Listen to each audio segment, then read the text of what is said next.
Hello, everyone. Happy Black Music Month and Happy Pride Month. And today we're combining them for the last video for both months. And as always, obligatory self promotion. What if I ruled the world? Poems inspired by music, written by me, a Black person, and it's inspired by music. Black Music Month. There are some sapphic poems in here. Everything's covered in this book. So always linked in the description, always linked in my link tree. It's everywhere. And today we're here to talk about Durand Bernarr's uh, rest of his discography because I've already talked about his first two albums, which he does have a collaboration album, but I did not uh, review it. I didn't listen to it. I'm sure it's great, but I only listened to his solo albums. And I've already reviewed the other two albums, so I'm going to link that video in the description. So if you want to watch that one before you watch this one, you want to watch it all together, that'll be good. All right, so I'm gonna go. I'm gonna talk about his background, and then we'll get in the album and get into the albums. So he was born Bernarr. He was Bernarr Durand Furby Jr. Professionally known as Durand Bernarr. So he just reversed his names. Is an American singer, songwriter, producer, and DJ. He frequently provides background vocals for neo soul artist Erykah Badu, and featured vocals for other artists such as Anderson .Paak, K Tronada, and the Internet. In 2019, Bernarr was a runner-up on the BET reality music competition, The Next Big Thing. I've never seen it. I didn't even know about it until I read his Wikipedia. In 2026, he earned his first Grammy Award for Best Progressive Album for his album, Best Progressive R&B Album for his album Bloom, which it definitely deserved. We'll get into what I think about it later. He was born and raised in Cleveland, Ohio. He was raised as an only child by his mother, a professional music teacher and vocal coach. His father, an engineer who worked with artists like Jay-Z, Beyonce, Rihanna, Jill Scott, and Whitney Houston. So he had music all around him. So not surprising he's a singer. He attended church where his mother was the music director, and his interest in music was further nurtured by gospel music he heard there. He cites Erykah Badu, Rick James, and Little Richard as his biggest influences, which I can definitely see that. Let's see how much of this I want to read out to y'all.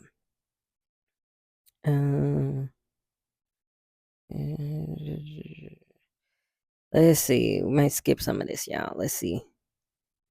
In 2008, he grew his digital fan base by posting YouTube videos that incorporating singing, dancing, and comedic commentary. He also covered popular artists like Kanye West, Amy Winehouse, and Gnarls Barkley. He released his first mixtape in 2009 titled Alcohol Harmony. The mixtape consisting of studio versions of his popular covers from YouTube and original content via Bandcamp. He released his second EP, 8, in 2009, was like 8 and then IGHT. It's an interesting title. The stepson of Erykah Badu, which is interesting because what is his son's name? His son's name is Erykah Badu, and Andre 3000's son's name is Seven, so I thought that was cute. A compilation of debut Badu covers and melodies, if I can talk today. Shortly after Badu messaged him through Twitter, and having heard 8, she hired him as a background vocalist in her band Nuda Stellar in 2011. He has toured with her regularly over the years, since as recent as 2020. He released his first holiday EP in 2012, November 2012, Extra Stanky Christmas. So he released a lot of independent work through the 2010s and 2014 through Spotify, Apple Music, and Bandcamp. He collaborated with R&B and soul acts as a background or feature vocalist. He's collaborated with Ari Lennox, which I think he was on her last album, but don't quote me on that. K Tronada, The Foreign Exchange, The Internet, Sam Sparrow, Thundercat, Knowledge, Queen Herbie, and Teacher Moses. Okay, why do I have this twice? I see what I'm copying and pasting. He released the album Durand, pronounced Durand, like his name, in September 2020. So And then if you want to know more about his other albums, uh, yeah, there's that other video I'm gonna link in the description. I gotta learn how to link it in the actual video at some point. Gotta step up my YouTube game. So the first album we're gonna talk about, which is his third album, is Bloom, and it was released February 18th, 2025.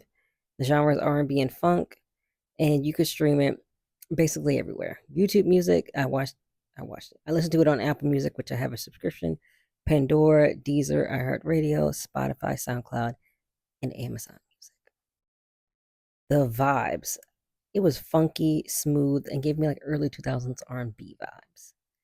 So I want to talk about my favorite songs, my least favorite songs, and my overall opinion. If you don't know, that's how I structure pretty much all of my reviews. I think I have the same kind of format for movies too, and yeah, and books, except it's like least favorite things, you know. But my favorites. So my first favorite song, I think this was the first song. It's called "Generous." Very funky, confident bop. Loving someone else as much as you love yourself, and being generous with your love and not holding back. And I love that. And then "Jump." The song is very catchy and melodic. Love the beat. It's like a West Coast mixed with funk kind of beat. Also, kind of reminds me of early 2000s R&B, which this whole album gave that vibe. Completed, very smooth and heartfelt. I love the rock beat with the guitars, very Prince coded. And he's singing, not just singing, he's singing on this song. Very beautiful slow jam. He's basically saying, you know, you and I are complete together, which is so cute. But yeah, it gave very much kind of a Purple Rain type of ballad. I loved it. And then he has a song called That featuring T-Pain. Love that song. Talking about changing and growing out of some people in your life. T-Pain is a great feature. Once again, giving early 2000s with the beat. Once again, loved it. T-Pain was a good feature. You know, sometimes rappers, they get on a song and they ain't talking about what they supposed to be talking about. But I feel like everyone was pretty. Now I gotta think, was he?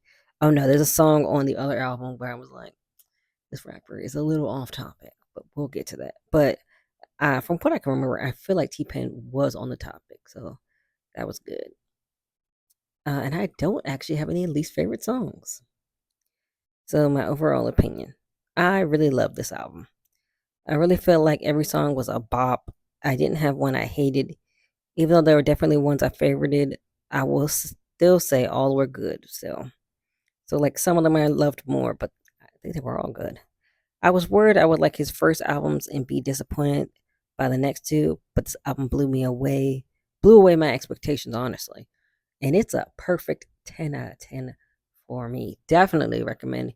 He definitely deserved the Grammy for this album. It was great. I was a little worried. I'm not gonna lie to you. But when I started listening to it, I was like, oh, okay, I'm moving. I was in the bed like, oh, hold on. But yeah, it was a really great album. Really fun, heartfelt ones. They had some slow bops, had some fast bops, and I feel like it was really balanced, you know, like throughout. And I felt like I think it was like 15 songs, but I feel like, you know, you're still going through all of it and you're still having a good time the whole time. So definitely recommend it. And so I decided to write acrostic poems based on the titles of the albums. So it's called Bloom. These don't always necessarily have anything to do with the album, but I guess I felt really creative listening to it. And I think he has some songs where he's talking about, you know, his creativity. Bursting with creativity and loving my originality and my outrageous ideas, so I magnify what I love and bloom above what I don't. I put that little bloom in there. You know, flower, they rise above. Or a plant, you know, you rise above what's beneath you. Basically, that was the theme. But yeah, so that's Bloom. Definitely recommend.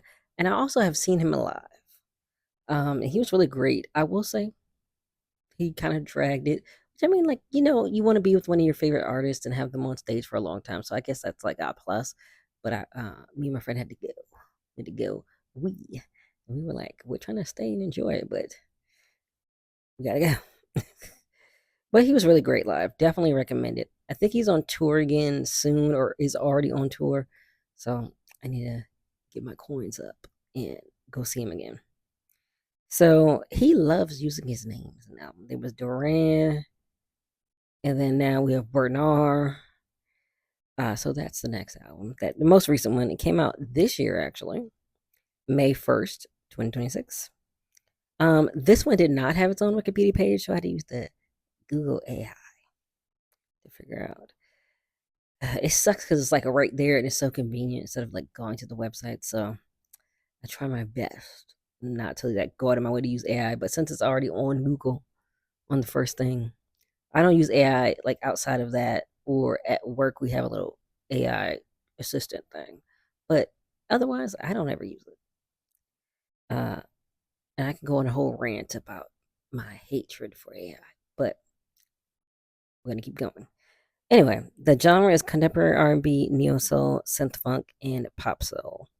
And I don't know why nobody's made a Wikipedia page for this. I guess I could, but anyway. What are the vibes though? I have self confidence, love, and it also has like a 70s groovy type of vibe. So the other one was 2000s, this one's 70s. So my favorite songs. This is also the title track, another title track, opening track. I'm going crazy. It's so interesting. So the last album was called Bloom, but on this album he also has a song called Bloom. So when I was looking up the lyrics because he had said something, and I was like, I wonder what that means. I had to get real specific with Google because it was like album, song, both. But yeah, the first song on the album is called River. I really loved it. Very encouraging. Love using water as a metaphor for resilience. Another great album opener. Draws you right in, you know? Basically saying like be like a river and get what you want, you know? This is the one of the rap features I was talking about, even though I did like the song. It's called Homesick, featuring Vic Mensa. Um, Once again, always a typo every video. Very relatable. Sometimes you just rather be home with your boo. Sometimes you just rather be home in general, honestly. Very funky 70s type beat is great. Vic Mensa is a meh feature. He does that weird thing where rap features start talking about cheating, like, please be romantic for once. LOL. It's like basically he's kind of saying like he's in the club and he's like, there are all these pretty girls around, but I'd rather be home with you. It's like, shut the hell up. If you want to be home with me, just be home with me. Why are you bringing up other women? So, Vic Mensa, take him off the song. But the rest of it was good. I thought it was really cute. And I really love that Durand Bernarr makes like songs about like really anything. Like he has a song, I think it was on Bloom where he's talking about like, don't touch me or get out of my personal space or with one of his albums he has a song like that. And I just feel like he just makes songs about everything and it just sounds so good and I love it. And then Effort. Uh, Once again, very funky. Love the love the encouragement of wanting your lover to do their best. Um, as he calls it, getting really into heated fellowship, which is sex. But I love that he calls it that. And making sure your partner is satisfied. That's basically what the song is about. So I love that. I actually have more favorite songs. I mean, I pretty much love the whole Bloom album, but I do have 5 favorite songs because this one I had to put on it. It was just so good. It's called Waiting featuring Big Sean, which I was skeptical after that Vic Mensa semi cheating off topic part of his verse. I was worried about Big Sean's verse. But I was wondering if this combo would work, but they're great together. It was crazy. Big Sean is kind of singing a little bit too. Like, now he can hold a little note. Even though like every rapper kind of does the melodic sing rapping now. But yeah, Big Sean is actually on topic. That's great. The song is definitely early 2000s pop slash R&B vibes. Love that. It was my favorite song on the album. I had to put it on this list. Uh, I was trying to separate like the two in the top because it's 17 songs long. So I was trying to get like the first 10 to have 2 songs and the bottom 10, but I had to put 3 for like the second half of the album. Because I think Effort is like either it's definitely should be in the second half. But yeah, I had to put this song on. Um, Beat is so bumping and nostalgic. I love this song. And then the last favorite song is I Found Myself. A love self confidence bop. Very introspective. And once again, it's giving me Prince vibes. Once again, great guitar and drum beat. Just about finding yourself and being confident in yourself. Once again, I did not have any least favorite songs. However, I do have some critiques. So, my overall opinion. I will say I enjoyed this album, but not as much as Bloom. I feel like there were songs that were meh, but I didn't hate them. I think it started off really great, then slumped in the middle, so it was kind of like slower in the middle. And at the end of the album was also kind of slower. So I had a good time, but not as good a time as Bloom. And I'll give this album a 8 out of 10. So it's not bad, but I feel like it lost momentum and the length hindered it. And I feel like a lot of I don't know if like people want to make the albums longer so you stream it longer, but why do we need 17, 22, 21, 30 songs? Why don't we just tighten it up and get it the best? I'll say 12 is not pushing it. 12 is good. 12 songs. I'm going to say 10, 10 to 12 songs. Condense it. Get the best. I mean, obviously, he thought it was his best songs, but get the best 10 to 12 songs, and that's the album. You know what I mean? But anyway, so yeah, Bloom is my favorite album he's ever done. I think the other two albums I gave either eights. I gave one an 8 out of 10 and one a 9 out of 10. I'm gonna link it so you can know which one is which. But Bloom is definitely at the top. Let me look. Bloom, and then I gave something else a 9 out of 10. I haven't updated my iPad, so the search bar is still at the top. Um, so I can give my official ranking. So Bloom is number one, and then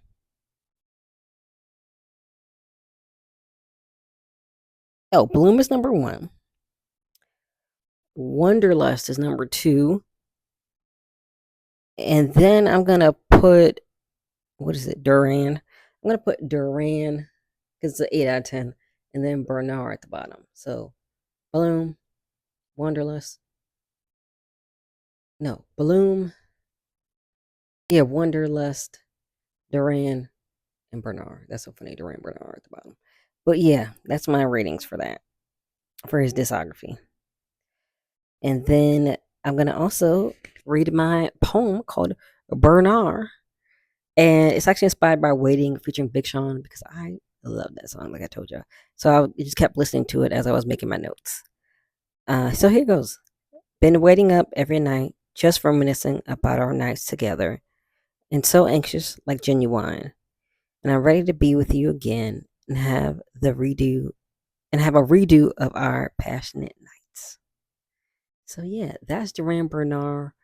My review of his second half of his discography. What's your favorite Durand Bernarr album? Have you seen him live? Will you go listen to the albums now? Will you go see him live now? Because I recommended him, and I loved his Tiny Desk. He was great on that too. I talked about that last time, a couple years ago when I did review his discography. It was like 3 years ago. Back then, but yeah, let me know what your thoughts are, or what's your favorite R&B album out right now. I reviewed Kehlani's new album. Kehlani, uh, is that one you're bumping? Chloe and Timbaland just released a mixtape, which I kind of feel like I'm not saying she's a flop, but I feel like maybe her albums weren't doing as well as albums. Because albums making an album is kind of a lot of pressure, especially on like with people who are obsessed with numbers and labels. They do want a return on investment. But a mixtape, it's less pressure because it's not really an album per se. I mean, it's an album, but it's not. I feel like it probably still has album sales like for charting and everything, but I feel like it's not as much pressure.